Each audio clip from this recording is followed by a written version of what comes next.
Back live, we continue right here at Pittsburgh CW. Bob Pompeani with you. Let me know what you think, either here on the Bordas and Bordas hotline at 412-575-2600 or on Twitter at KD Be sure to join us for the #1 Cochran Sports Showdown. It's on late tonight after the late news. We were pushed back because of the game on the Rams against the Seahawks, won by the Rams today 36-31. So about 35 minutes late. So right after midnight, we'll be there with our panel tonight of Mark Caboli, Will Graves, and Jason Mackey. A lot to talk about. Right now, we're talking to Nunzio in Braddock. Hey, Nunzio, how are you? Hi, Paul. I'm doing good, thank you.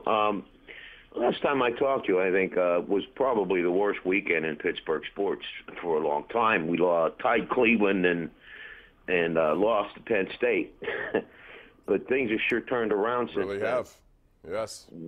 Let me ask you this. I threw this around on our showdown. How about this? If Pitt and Penn State were to play again right now, it was 51-6 first time, but I think both teams are kind of going in different areas right now, and the trajectory for Pitt is much better. Who do you think would win, and would it be a tough, I'm sure it would be a much tougher game. What did you think? I don't think Penn State can beat us twice in a year. They were lucky enough to beat us once. Okay. So, Thanks, on that note, you want to bring Bell back at the end of the year, and I can see why, but I can't justify paying, was it left, $6 million for 5 games? Why wouldn't you? Know what he can do? Why not? To me, it's an insurance policy. You give him a few weeks to get ready. If he's available, if there's an injury, that would be a huge problem if they went to the playoffs without a reliable running back. I'd rather take the money you get from him and use him and get us a nice linebacker. Yeah, but that's next year. They've already saved $8 million plus on him, so that's money that they will use. If he don't come back, that's 14.5. You can get a darn nice linebacker in a corner for $14.5 million, and that's the real problem of this team. The only weak link right now that I can see. All right, appreciate that. Let's go to line 5, Peter in Johnstown. Peter, you're on. Hi, Bob. Thank you for taking my call.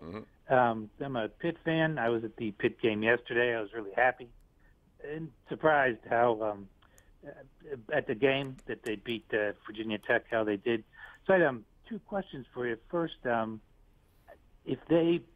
theoretically, if they go to the ACC championship game, so if they were to beat Clemson, what would happen then? Are they guaranteed a high-level bowl? Well, yeah, they'll go to a nice bowl game, but it won't, the playoff ones, they're not even ranked. Like this week, they're ranked, I think, number 30th in the country. So, I mean, they'd have to climb an awful lot, and there's not enough time to climb anyway. And quite frankly, they wouldn't be worthy of that opportunity to be in a playoff. So. Oh, I agree with you. But my question was, by winning the ACC, or I know they want to go to you get a nice big bowl game, yes. Okay. And it's a big payout. All right, thank you. Appreciate that. I guess we're due for a break. Yeah, that would be fun to see. And, Pat Narduzzi, I think, made a calculated, bold prediction back at the beginning when he guaranteed that they would be in the ACC championship game. And at the time, people thought, what? He did not say, I'm going to win the ACC championship. He said, we're going to be in the ACC championship game, which requires only to win the Coastal. And the Coastal's not all that good. And he's taken full advantage of being in that division, no doubt. And they ran all over Virginia Tech with a passing game that really doesn't have that much. I mean, they had 654 total yards on 11 pass attempts. That's called one-dimensional mostly, and they certainly made the most out of that dimension, as they have for the last several weeks. We're going to take a break, back right after this.